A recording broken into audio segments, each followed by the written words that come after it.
There's nothing like a showdown in the AFC West. The Chargers are supposed to win all the time. The Chiefs are eking it out. What happens today on this crossover on Locked On?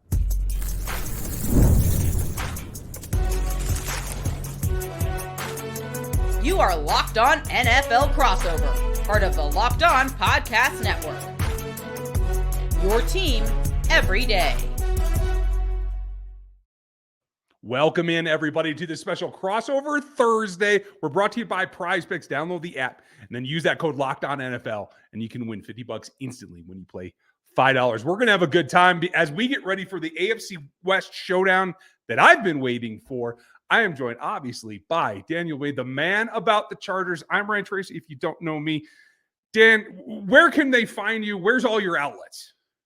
Yeah, I mean, you can find me on Twitter or X at Dan Talk Sports, same on Instagram and all those things, or daily on the Locked On Chargers podcast, part of the best network in the world, the Locked On Podcast Network. But hey, man, this is a matchup that's brewing for a little bit now. We're a little further into the Jim Harbaugh era, and now as these two teams sit atop the AFC West, we're going to get what we want to see on Sunday. I'm really looking forward to it. I'm Ryan Tracy, the founder of Rogue Analytics and Performance Consulting. You can find my work at NFL33.com and RGRfootball.com. Go ahead and check those out and see what you think. We appreciate you making us your first listen. Check out another show, either the Chargers or the Chiefs show, and you can get more information about this showdown as well as any other Locked On show, because we're here free and available every single day for every single platform, all the time, everywhere that you want to go. We got you. We're going to run it down for you. The game plan for both teams to try to get this W, that's coming later in the show. What is it when these two top teams face off, and what's the intricacies about how well they know each other? That's coming here in just a little bit. But we got to start with the top stories around town. It seems to be focused on offense on both sides. What's the biggest thing in Chargers country right now? Man, the biggest thing that is just looming over the Chargers' head right now is just the availability in this game for Lad McConkey, who has easily been the Chargers' wide receiver one, went into the last game with a shoulder injury and left the game with a shoulder and a knee injury. So not what you'd like to see. I mean, going into last week, we said it before in our Keys for Success show, just like, who else is the offense going to run through this week if it's not running through Lad McConkey? But the flip side of that is, hey, if you're going to use a dude that's Lad McConkey's size as kind of the main fixture of your offense, that's always going to come with certain risks. And I think, especially for this game, it'll be a lot of fun if you can play, because it's kind of the what if that is going to play out for the Chiefs and the Chargers, because these guys, especially if Lad McConkey goes on and can continue this torrid pace that he's been on, it's always going to be, hey, did the Chiefs take the wrong guy? Yet in the first matchup, it was Xavier Worthy that had the big, long touchdown, and we'll see how these guys' careers play out. But man, one of the biggest things that could have happened for the Chargers in the draft is the Chiefs not taking Lad McConkey, because man, if the Chargers didn't have Lad McConkey right now, it's hard to imagine where this offense would be. Well, I got to tell you, I'm a little frustrated because I was a big Lad fan at Georgia, and I was kind of hoping, as it all came down, he might end up on the other side of this one, right? So for me to watch that, I think they've made the most of him, and I think it really is a fit, and it's somebody the Chiefs have to be concerned about. If he does play, that's something the Chiefs are going to have to watch out. One of their secondary objectives being that you got to figure out what you're doing with the cornerbacks, because it's been an up and down. There's Trent McDuffie, and there's question mark. Everybody else. Yeah. Right. So that's kind of where they're at on that option. The biggest story in Kansas City is quite simply, what's going to happen at left tackle? You got Bosa, you got Mack. You guys got to be feeling pretty good, because we don't even know right now as we record this who's actually going to start this ball game. They're going to look at DJ Humphries. They're going to look probably at Kingsley Suamate, at least for a very short time. And they're even going to consider taking an all-pro guard in Joe Thuney and putting him out at left tackle and trying to see what can get done. Yeah, that's exactly the reaction I had. There is a lot here to be done, but it all comes down to, if you're going to keep up, especially if McConkey plays and that offense is able to run, you got to put points on the board if you're Kansas City. There's no way around it. So you have to do the best to protect Patrick Mahomes, and that means figuring out what the heck you're going to do at tackle. I think what you're going to see is the older guy's going to get a shot. I don't think DJ Humphries is ready to play in terms of like having football pace. You could maybe start him, platoon him for a couple of series, and then let him have the rest of the day off. But I don't like that concept. And so I think what you're going to see is you're going to see a little bit more help in the form of a tight end. Maybe Ferkser could come back up, because he generally, I think, is able to help the tight ends a little bit better in that releasing Travis always helps. But that's something I think a little bit of extra help on the offensive line is something that maybe the Chargers are going to have to deal with. How do you think they would react to it? Yeah, I mean, it's kind of a foreign feeling going into a game against the Chiefs where the flaw is so obvious, where the weak point is so obvious, where it's like, okay, well, if one of these guys is on the field, that's where everyone has to attack. And if you're the Chargers, you have two $30+ million pass rushers.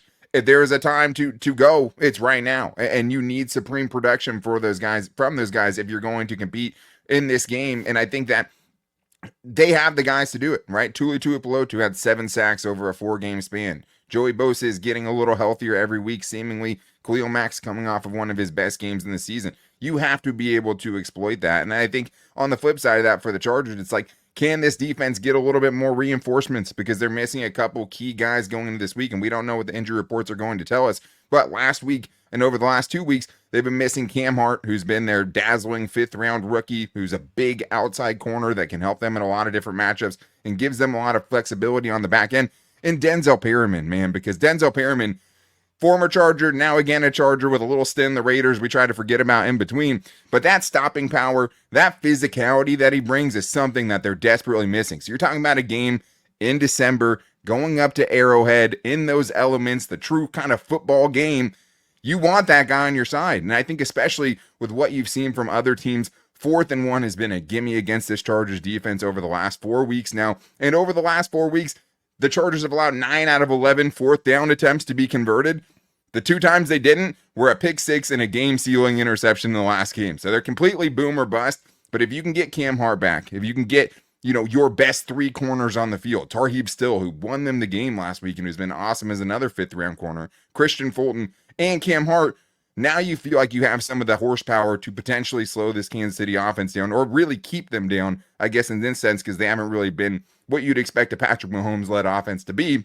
And the physicality, hey, if you're going to let Andy Reid run the football, he will. He's not above it. Like, he will run against you, especially in December, especially in these playoff months. If you give it to him, he's going to take it. Having a guy like Denzel Perryman that comes with that stopping power, even if you can just use him situationally, on short yardage situations, on obvious rundowns, that's going to be a huge benefit to this Chargers defense, who had a nice bounce back performance last week, but it was still 350 yards allowed and 4 turnovers in plus territory that kind of saved them.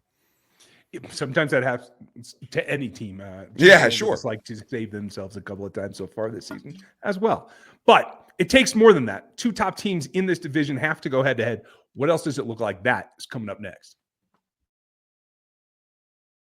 Get ready to tackle the NFL action with FanDuel, America's #1 sportsbook. Because right now, new customers, you can bet just $5 and you get $150 back in bonus bets if you win right now. FanDuel Sportsbook, the app, gives you everything that you need to get bets in place for the NFL all in one place. So when you got a hunch in the middle of the game, you want to check out the latest stats, you live by that play-by-play, you can do that and much more on the same page right where you place your bets. Visit FanDuel.com today and join. You'll get started with $150 in bonus bets if you win your first $5 bet. That's at FanDuel.com.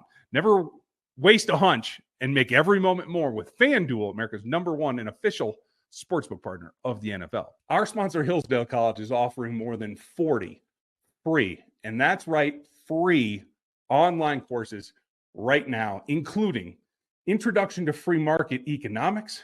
You can check out some history with the rise and fall of the Roman Empire, and even check out The Great American Story, A Land of Hope. All of Hillsdale's courses are self-paced, so you can start whenever you want, you can tune in whenever you want, and you can finish whenever you want.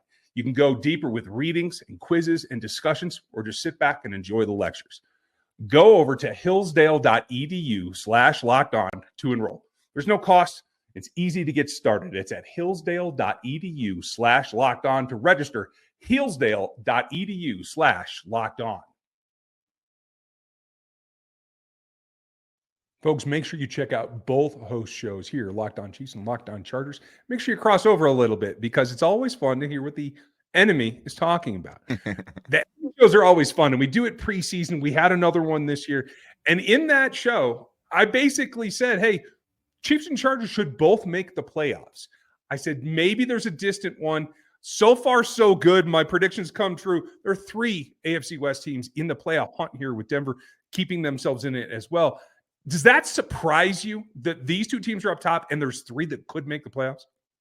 Yeah, that's an interesting question. I mean, I think the Broncos are definitely a little surprising. I don't know if I thought that 3 teams in the AFC West should make the playoffs and probably will make the playoffs just because of how bad the bottom of the AFC has been. You know, you have these teams who could keep potentially getting back into it with the Dolphins or the Bengals or these other teams, and they keep on losing and kind of separating themselves. And the Bengals, you know, win a weird game, the Jameis Winston special on Monday night with the most Jameis Winston stat line of all time, but did show some flaws in that defense for sure. Bo Nix, obviously ahead of schedule, I think, but I did think it would eventually be the Chargers and the Chiefs. And I think the nice thing for the Chargers is just like, it does feel like they're a little ahead of schedule at 8-4. Yes, a lot of that is beating bad teams, but like what a lot of Charger fans forget, like that's never been a given with this team, right? Like, and even with as you can see with the Chiefs, like it's not always easy and games are going to be close and you have to show in those late moments that you can come through. And the Chargers did that last week. They did it against the Bengals and against the Ravens. They were kind of shown to be a tier below where the top teams in the AFC are when they're at their best. So I think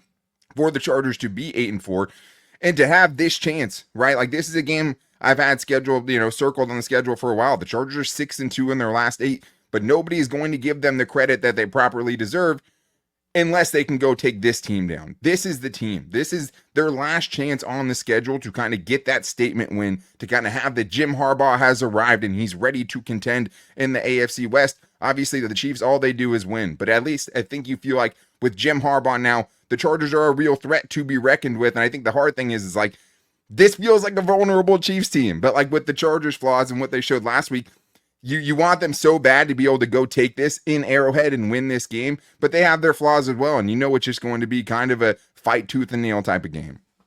And it's got to be the Titans of the division. They got to keep going. They are the top 2. So back to what you had said about Lad McConkey. Running game, there's a whole lot of talk preseason that Jim Harbaugh is going to run the ball every damn play. Not going to be a problem. Okay. In reality, the run game has not taken over that much. The pass game is still very much alive. Quentin Johnson is probably your second option there. What do we need to know about if Lad can't go? What does this offense look like? Man, that's a great question. And I think a question a lot of Chargers fans in their, you know, deepest, darkest hours are wondering to themselves as they try to put themselves to sleep tonight, because Lad McConkey was the entire offense last week. Like I've talked about on the show this week, he had 117 receiving yards. The rest of the Chargers skill position players had 88 combined. And a big part of that is because of the lack of identity that I think that has kind of realized itself in the running game. And it only gets tougher when you have someone like J.K. Dobbins hit IR, because even though it was a flawed running game, he was the best part of the Chargers' flawed running game, and at least he brought some explosiveness potentially to it, where he could be having a bad game. He could be 10 for 28, but then break off a 40-yard run, and it's like, okay, well, that's why you keep feeding him. That's why you do it. And I think with this game, if you look, Quentin Johnston, out of the last 3 games, 4 catches on 17 targets. They've tried to make him the secondary option for this team, but that's not going to cut it, right? And he did have the big high-profile game against the Ravens, 0 for 5 on 5 targets, 3 big drops, and you saw that confidence spiral out of control. And I think the big thing with Quentin Johnson now is if he can be more than just a guy that catches drag routes, because as they keep giving him opportunities down the field to make big plays, he's just not that receiver. He's not a receiver that's going to play through the contact, play through a defensive back, get you flags even when he can't come down with the completions. That's not what his game is right now. You really have to scheme it up for Quentin Johnston to be successful. Josh Palmer is a guy we've seen do it in spurts. That hasn't really realized itself. And I think when you have a guy like Gus Edwards, you say, hey, there is a strategy here. You pound Gus Edwards in December in the cold. You wear that Kansas City good run defense down, and maybe you can start getting some results in the second half where you have been a really bad second half team offensively. But even last week, Gus Edwards averaged more than 5 yards per carry. Still in the second half, they get away from it, and they're not as committed to it because they just can't stay on the football field. They only had 4 drives in the second half last week, and they only had 2 first downs. So it's hard to really pound the rock and make it count and wear a defense down if you're not going to stick with it. But this Chargers offense has been so inconsistent, and the drives just haven't been there for them to be able to give them that kind of pull to get a sense of whether or not this can actually be a legitimate running offense that, if you need them to, if Lad McConkey can't play, can carry you for a week or at least keep you in a game. I personally love the fact that we're talking about the run game in the AFC West. It's been a while, right?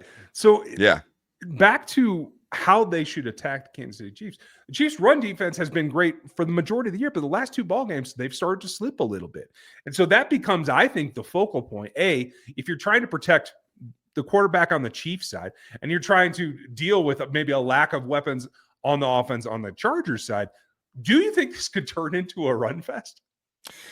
It does feel like it could be kind of a street fight, bar fight, kind of drag out run fest for both of these teams. Because, I mean, I think if you're looking for where you attack the Chargers defense, it's definitely in the run game, right? I mean, last week they did a good enough job against Bijan later on, but he, in that first quarter, it looked like he was going to run for about $180 in that game and score 3 touchdowns.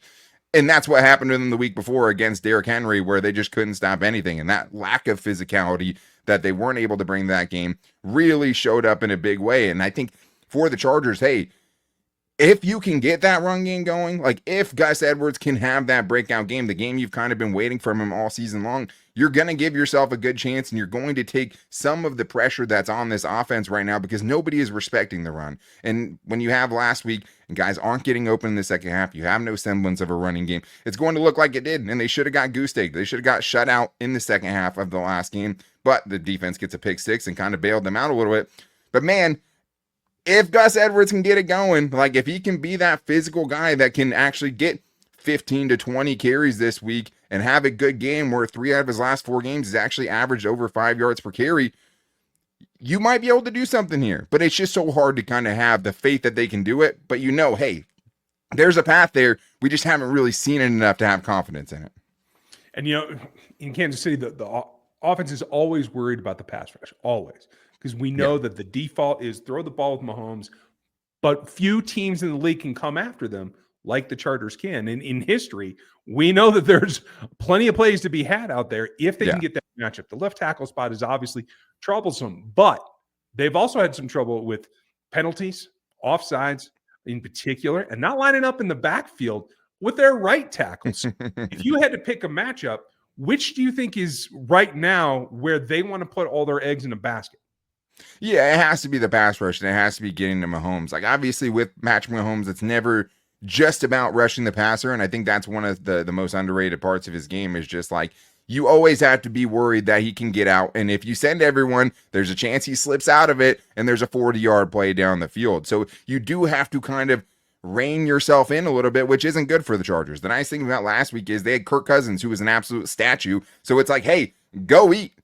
Pick that matchup, find the weakest part of that offensive line, and just get after it. But it has to start there. It has to be with whoever the Chiefs are starting at left tackle. Even if it's Joe Thuney, okay, hey, maybe then you attack his guard spot, whoever's replacing them there, and you see if that is the chink in the armor. But it is about pass rush. If the Chargers let him sit back there, he is going to tear them apart. And we've seen it happen against the Bengals. We saw it happen against the Ravens. If the pass rush isn't getting home, the Chargers defense is susceptible. And even though they've had really, really good numbers, it can kind of fall apart in a hurry to where, you know, against the Bengals, it should have been 5 scoring drives in a row. Against the Ravens, it was 5 scoring drives in a row and 4 touchdowns. The Falcons last week should have started with 3 scoring drives in a row, and Kirk Cousins had a terrible pick, and Younghoe Koo missed a field goal. It's stopping those. Like, that's how you get out of that. If another team scored back-to-back times, that one timely sack can get you that stop that you need, and we've seen with Patrick Mahomes, they're an actual offensive line that can be susceptible to that. So I think going into it, that is easily the biggest matchup. It's like, hey, we trust our guys in the back end against that receiving core. Obviously, you have to give DeAndre Hopkins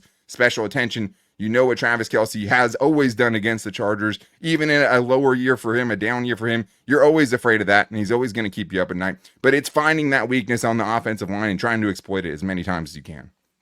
You got to hit the chinks in the armor. What is the game plan for each team? That's coming up next.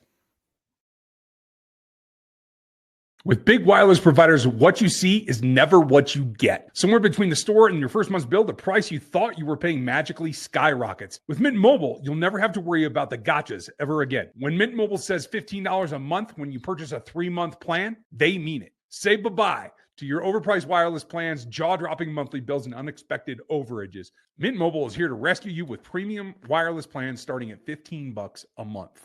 All plans come with high-speed data and unlimited talks and text delivered on the nation's largest 5G network. To get this new customer offer and a 3-month premium wireless plan for just $15 a month, go to mintmobile.com/LockedOnNFL. That's mintmobile.com/LockedOnNFL to cut your wireless bill to $15 a month with mintmobile.com/LockedOnNFL. $45 upfront payment required, equivalent to $15 a month. New customers on first 3-month plan only. Speed slower above 40 gigabytes on unlimited plan. Additional taxes, fees, and restrictions apply. See Mint Mobile for details.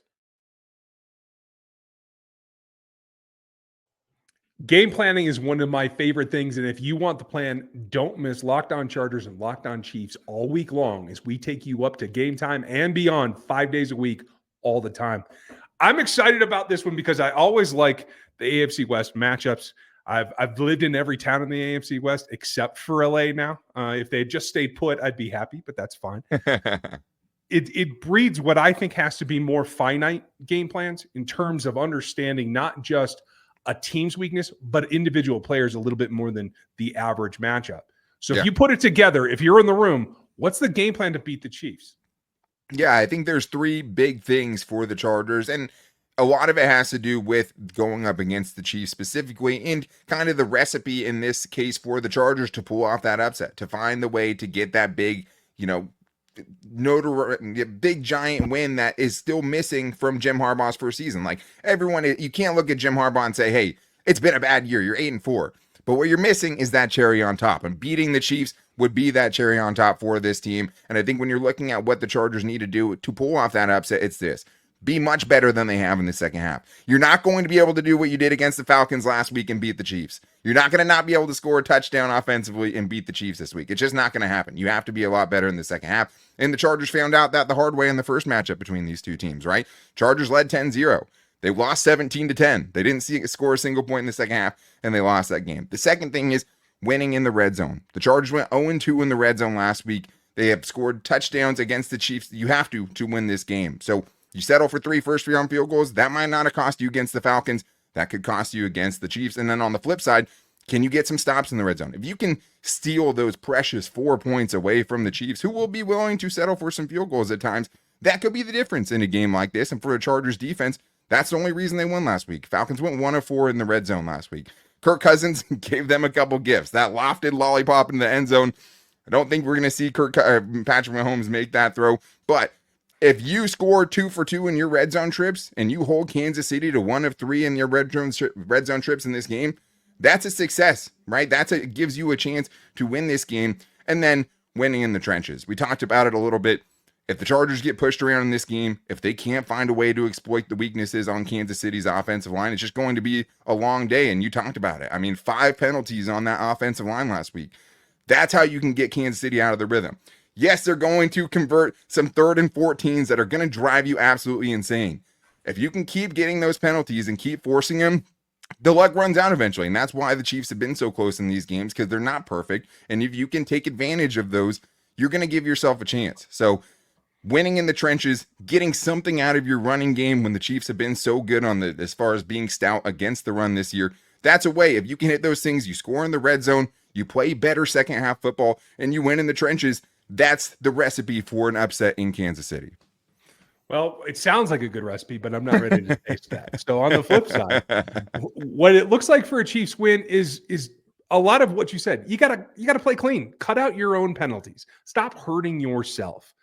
And obviously, the left tackle is a huge, huge issue. We don't know who's going to be in there, but there are several ways that they can address it. Can they help with a tight end staying in? Can they help with chips? Not so happy with the running back chipping situation right now.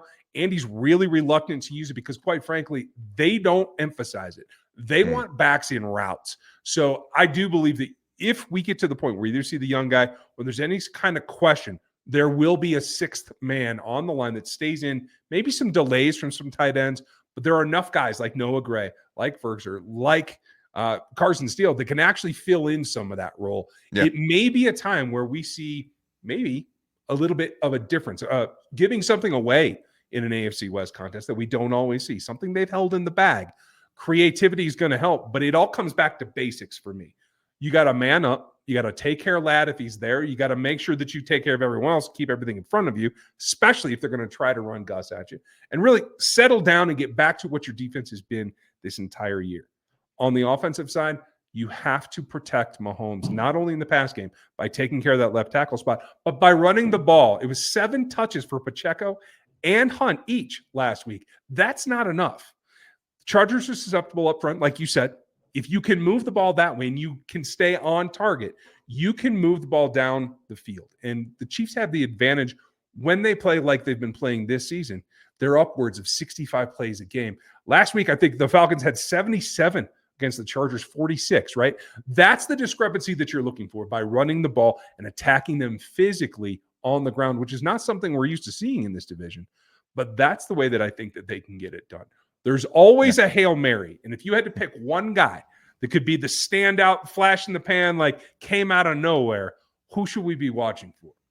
Ooh, I'd say it's Kamani Vidal. And maybe it's wishful thinking by me, but I do think one of the most kind of underutilized parts of the Chargers offense, and maybe something they use to kind of get it going a little bit, is Kamani Vidal and using him as far as running backs being able to catch passes. It's just been non-existent for the Chargers this year. He is one of the few guys, especially if Lad can't play, he might be the best guy with the ball in his hands as far as the ability to get out in space, to find some explosive, because when you're looking at the Chargers, I don't know if they can methodically do it. Like, I think they need some explosives to kind of get themselves out of the ruts that they've been in these second halves where they're just going 2, 3, 4 drives without scoring, without putting 2 first downs together. Sometimes you need that guy who can flip the field. And when I'm looking for, hey, who's the kind of underdog guy that could do that for this Chargers team, it's Kamani Vidal, kind of a lesser known guy, has only played in 5 games so far this year, but one of the best plays they've had from a running back in the receiving game was his 40+ yard touchdown that he had as the first touch of his NFL career. We've seen it in tiny little spurts. It would be awesome if a guy like that could find this stage and really show up and break out. That could change really, I think, how a lot of people feel about this Chargers offense. Yeah, that makes perfect sense. On the Chiefs end, they're going to try to run some play action. They're going to try to get Xavier Worthy loose. They know they're going to feed Hop and Kelsey. The guy that reaps the benefits from all 3 of those things is Noah Gray, who's been making a lot of plays this season. That guy. You're right? Afraid of Travis Kelsey, and that guy keeps on showing up in the end zone. I'm keeping a special eye on that guy for sure. I think everybody should. So he's the guy to watch. Thank you for being with us, folks. Daniel, this is great, and I appreciate you working with me on this one. I know you guys are used to seeing other people, including Chris, on this one, but we appreciate your time. Make sure you like, sub, hit the bell, do all the things. Check out the Chargers show. Check out the Chiefs show. And come over. You can listen to us if you're a Chargers fan. It's perfectly fine. You don't have to enjoy it, but it'll be good anyway. Make sure that you enjoy it. I enjoyed this. Thank you, Daniel. A lot of fun. And, folks, we will see you on the next show on your show.